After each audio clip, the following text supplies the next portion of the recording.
What we've seen since October 7th is it could be in academia, it could be at the Venice Film Festival, that Israeli producers are not welcome to show their wares. Hillels on campus, the Jewish institutions, are feeling alienated because they support Jewish identity, and therefore they're not invited into progressive circles. Real honor to have you on. And so joining us now on Open Book is Rabbi Elliot Cosgrove. He is the rabbi of the Park Avenue Synagogue since 2008, and he's a leading voice of American Jewry. He has a best-selling book out, and the book's title is For Such a Time as This, and the subtitle is On Being Jewish Today. But it's a brilliant book. You've got a couple of my friends on the back of this book, Richard Haas, Deborah Messing. I'm Deborah Messing's brother's partner, Brett Messing. He went to law school with me, so I know Deborah forever. And, of course, your cardinal, Rabbi, is my cardinal, okay? And so I know the cardinal forever. What a beautiful book. And so let's do a little cavelling, if you don't mind with a little cavelling, okay? The book is outselling the Bible right now. You know you love that. You know I love that. And you know your mother loves that, Rabbi. So God bless you, okay? Welcome to the show. It's great to be here, Anthony. Thank you so much for the honor. Okay, so you grow up in Los Angeles, but you're really now a New Yorker. So let's start with the background and tell us why you came to New York, if you don't mind, and then we'll get into the book. So born and bred Los Angeles, and I went off to University of Michigan, so a big Wolverine. And from there, a year here and there in Israel as part of growing up, met my wife in Israel, and went off to become a rabbi, to go to rabbinical school. My grandfather, blessed memory, was a rabbi in Glasgow, Scotland. So a last name like Cosgrove, one of your first questions is, what sort of Jewish name is Cosgrove? So that's where my roots are, in the UK. And in a way, I just entered the family business. Right. I have one brother who is in the movie business, another brother who's in YouTube. My parents think that's really interesting. There's nothing interesting in my family about becoming a rabbi. That's what nice Jewish boys grow up to be. And then went and got my doctorate at University of Chicago. I thought I was going to be an academic. And then I went into the applied side in 2008 and became the senior rabbi of Park Avenue Synagogue, where I still serve today. Well, I mean, this book was incredibly well written, and it's very rich in terms of insight into American Jewry in general, and also the complexity of being a Jew today. And I'm going to measure being a Jew today. If you don't mind, you can correct me, but I'm just going to say there's a pre-October 7th, and there's now a post-October 7th. Unfortunately, just like there's an America pre-9/11, sir, and America post-9/11.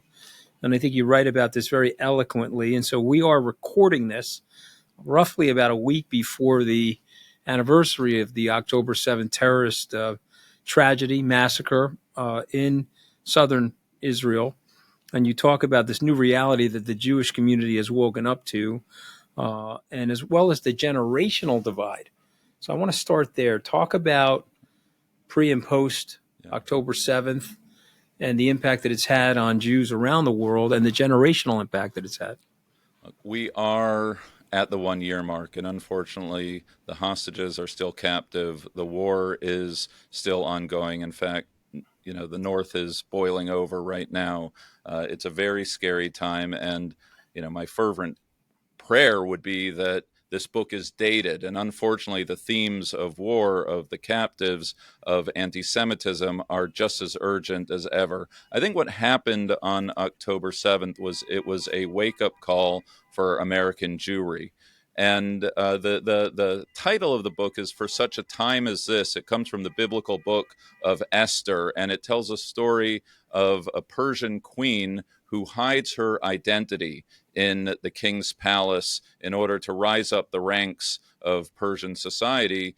And life was going good until wicked Haman's decree came down, and the fate of the Jews was on the line, and she had to step up as a woman, as a Jew, and as a queen, and save the day. And that's what the Jewish festival of Purim in the spring is all about. I use that as a metaphor to frame what happened to American Jews, because we thought that the condition of American Jewry was going to be different than other chapters of Jewish history, than our European counterparts. We thought that we were blending into the melting pot of American society. And on October 7th, it wasn't just a crime against Israelis.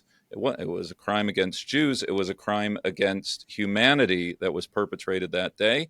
And then the American Jewry woke up to this moment in time, a sort of whiplash feeling that maybe things aren't as good as we thought they are, right? Maybe our assimilation into American society isn't quite as smooth, and maybe our chapter is not so different than other chapters of Jewish history. So that awakening post October 7th wasn't just in Israel, but it was felt by American Jews, which is really what this book is all about.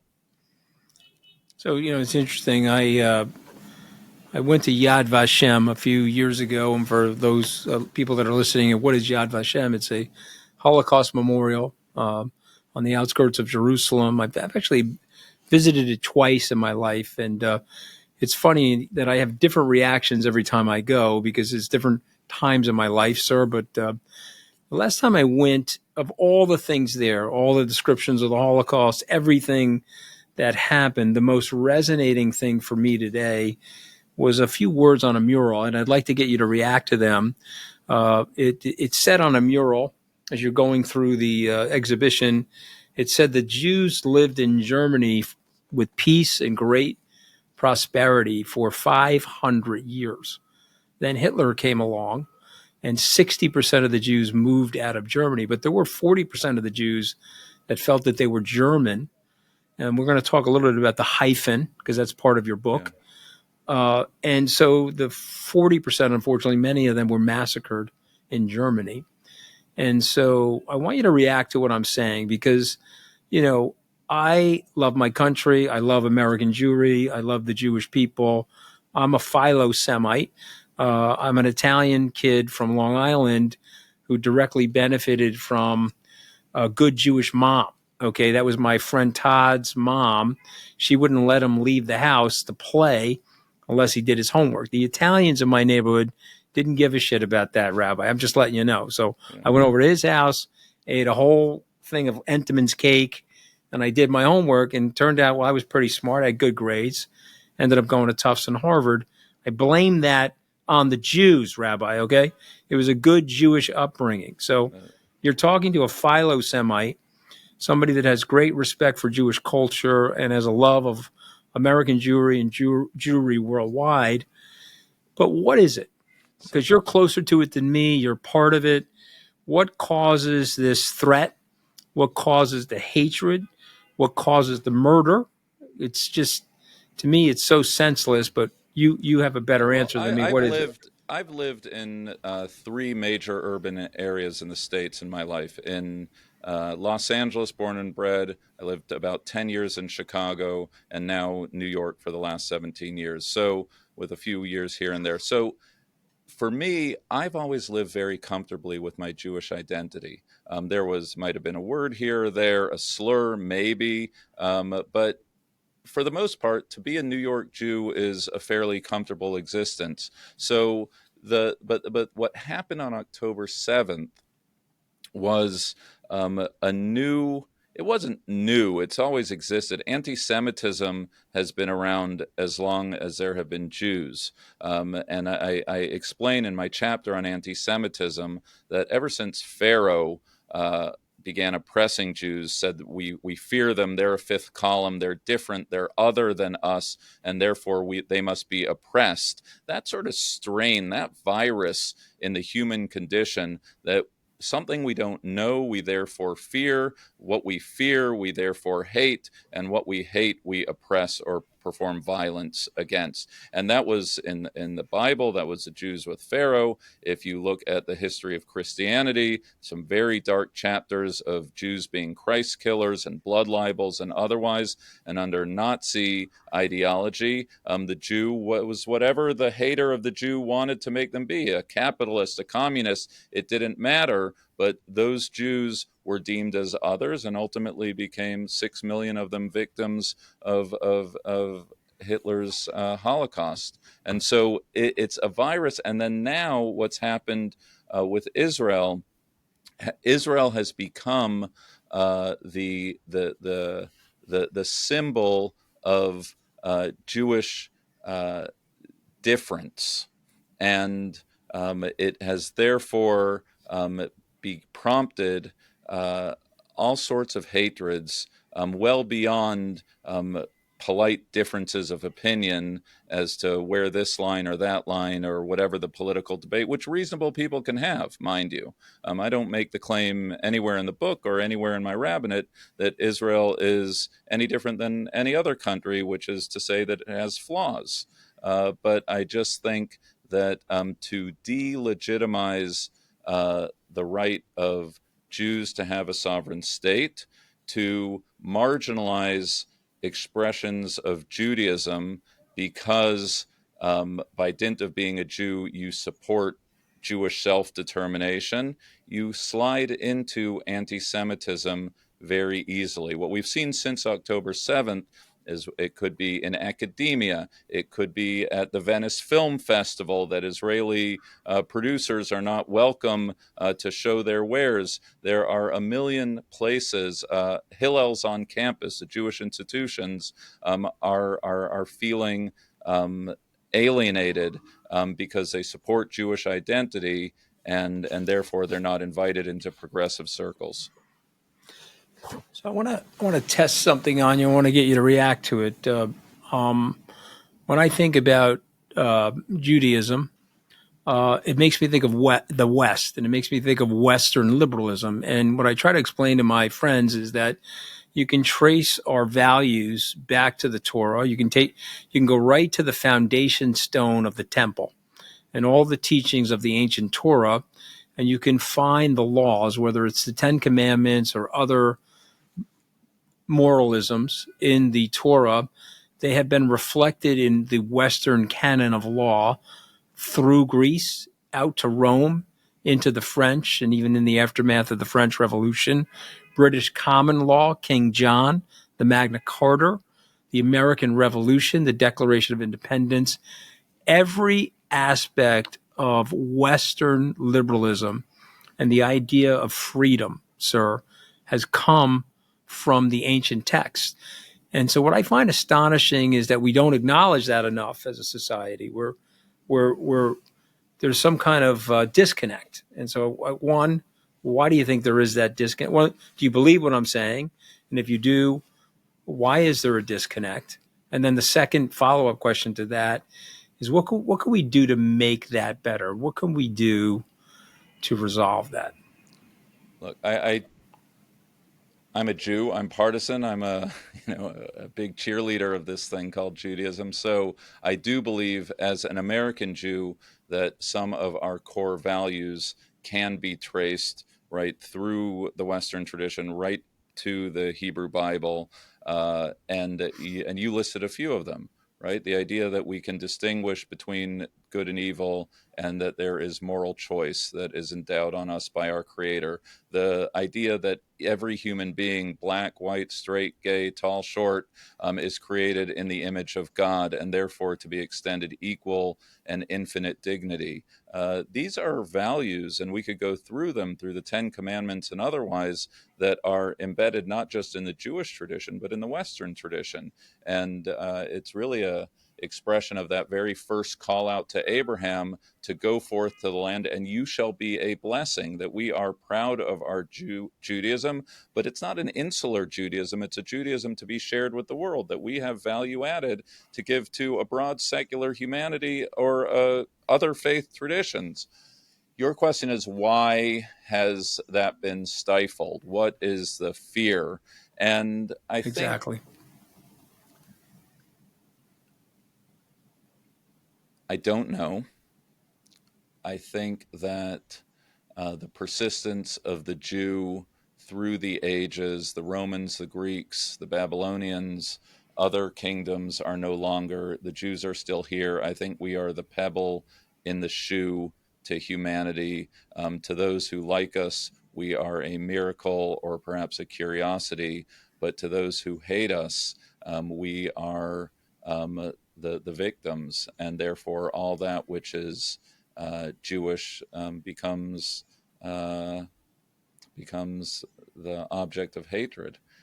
So what do you think? I mean, I know I'm the guy being interviewed, but you grew up in with Jews, with non-Jews, and otherwise. I would hear slurs every so often, but where hatred actually comes from of the other. This will probably get me in trouble on my own podcast, so I'll answer it with envy. And what I'll say to you is, it's not even a religious thing; it's an envy thing. And so, and I'm not trying to be stereotypical, sir. So forgive me if it sounds stereotypical. I'm just going to give an observation from my life. So editorialism, the culture of Judaism, okay, the secular culture. Forget about the Torah for a second. Is family values, and a commitment to education. And it sometimes centers around the mother, or usually around the mother. And the kids are taught to educate themselves, because no person can take their education away. And they're taught about the struggle and the diaspora and the ravages and the cyclicality of anti-Semitism. And so if you're educated and you're equipped, you can move to another country, or you could be portable with your brain. And they've gone on to become very successful. Jews objectively have punched over their weight economically. They have a big impact on a planet of 7 or 8 billion people. There's 14 or 15 million Jews. They obviously have a big impact on what I think is one of the most important cities in the world, New York City. And there's a lot of envy, because people are envious. And so unfortunately, when people get envious, it's one of the worst of the 7 sins. Self-victimization, feeling pity for themselves, and envy. And we know that the weakest leaders in our society will scapegoat others. Weakest leaders are not aspirational, they're divisional, and they will find scapegoats to blame whatever society's problems may be on. And so it's been an easy target for the Babylonians, the Romans, the Germans. You pick the group of people, it's an easy target, and people can adhere to it, And I think it's as simple as that. So I may be wrong about all that, but what I want to ask about, because there's something you write about in the book that's left deep impact on me, which is this notion that there's a hyphen. Yeah. You're a Jewish American. You're a British Italian Jew. American. Italian American. There's a hyphen.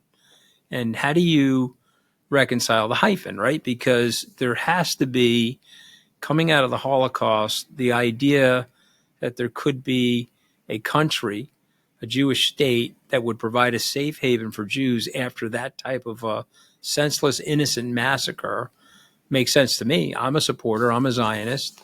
And so in other words, and also the narrative, if I'm just being brutally honest, okay, the narrative has been falsified. The idea that it's an apartheid state, the idea that it's a unequal treatment of people sort of situation, I don't think that is it at all. Remember what Golda Meir said: if the Arabs put down their arms, there would be peace. If the Israelis put down their arms, there'd be no Israel. Yeah. And so the quote. And so to me, how do we get the message? How do we improve the messaging? And how do we dial down the hatred? Because the contribution that Jews have made to humanity, and if you want to think about tragedy, I think about the 6 million people that died, that were playing the piano or the violin or making scientific discovery or medical discovery. I think of all of this wasted intellectual activity, this loss to humanity. So how do we get first of all, how do we calm it down? You really are a 𝗲𝗺𝗃𝐵. I wish all Jews love Jews as much as you do. My producer says that I'm not a Jew, but I'm Jewish.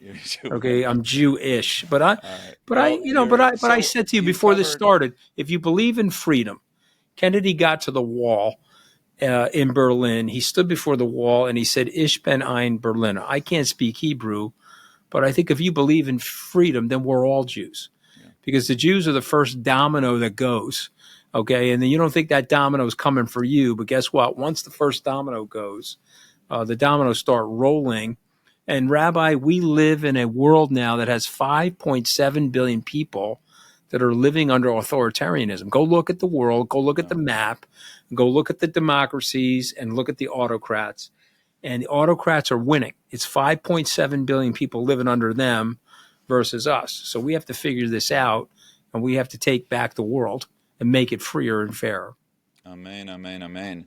Look, you covered a lot. And first of all, my vision of America is a vision that embraces a hyphen, right? You're Italian American, I'm Jewish American.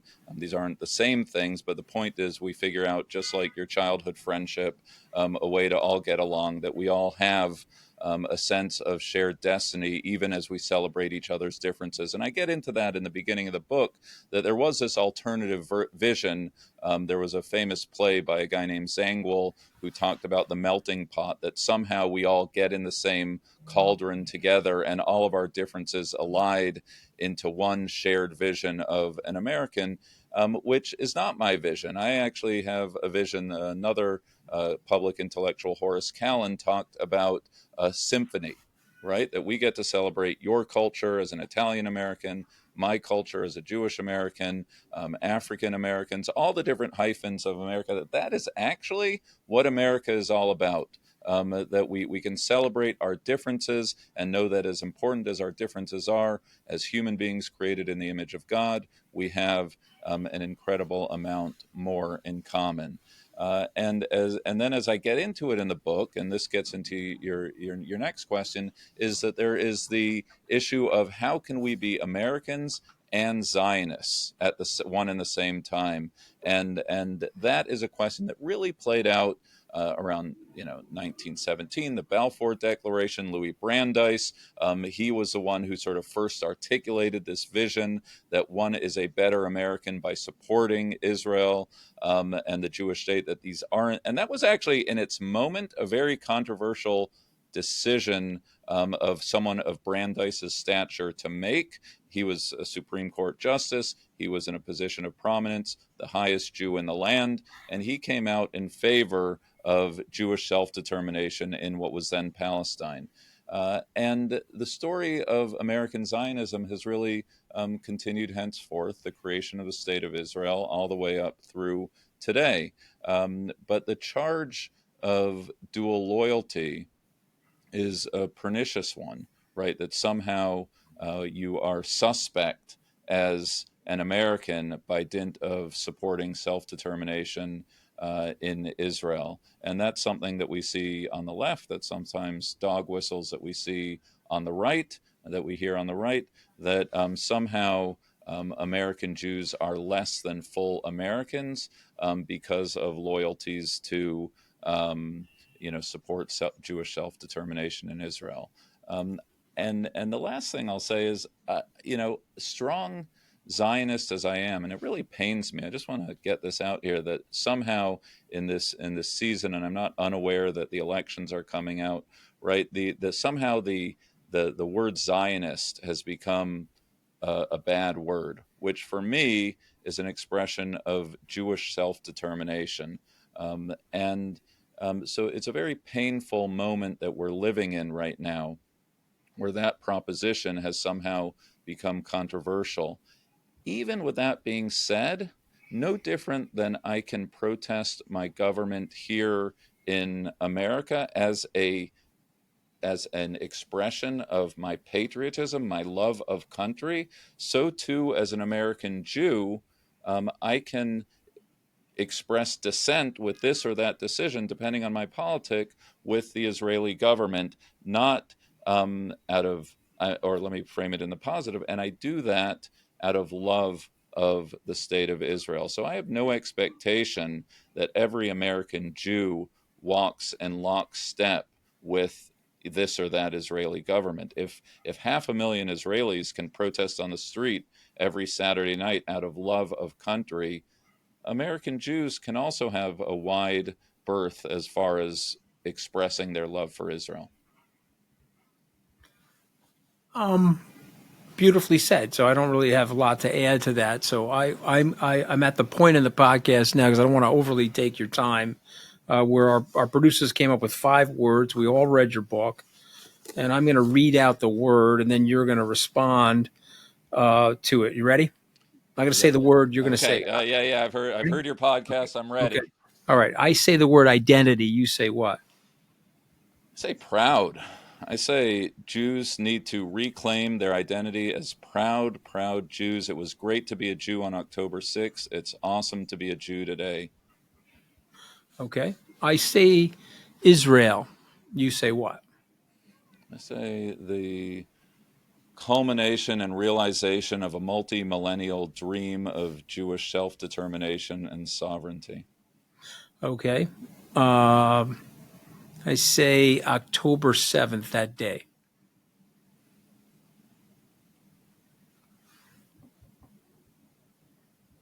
Horrific. October 7th was a crime against Israelis, against Jews, and against humanity. Elliot, I watched that IDF film, and I shared that film with a lot of executives here in New York. That 47 minutes is something that I could never forget for the rest of my life. I just want you to know that I pray for those people. Anti-Semitism. I say the word anti-Semitism. You say what? I say a slippery slope.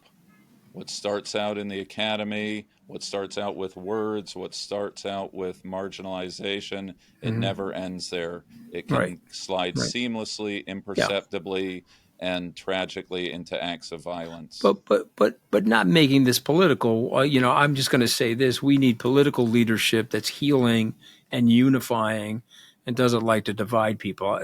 Don't respond to that, because I promise you I wouldn't make this political with you. The last word, and I'm going to let you have the last word: Judaism. Judaism is my past, my present, and my future. It is an accident of history that I was born a Jew, and it is the privilege of my lifetime to live proudly as a Jew and to lead a community to practice a vibrant expression of Jewish living. All right, I'm going to tell you the word I think of, okay? You want to hear the word I think of? I think of the word love. Okay, and I'll leave it at that. All right, Rabbi, it is great to have you on my show. This is Rabbi Elliot Cosgrove. The title of the book is forgive me, let me start that again. It's great to have you on my show, Rabbi Elliot Cosgrove. The title of the book, For Such a Time as This, on Being Jewish Today. This is the great rabbi of the Park Avenue Synagogue, Rabbi Cosgrove. Thank you for joining us on Open Book.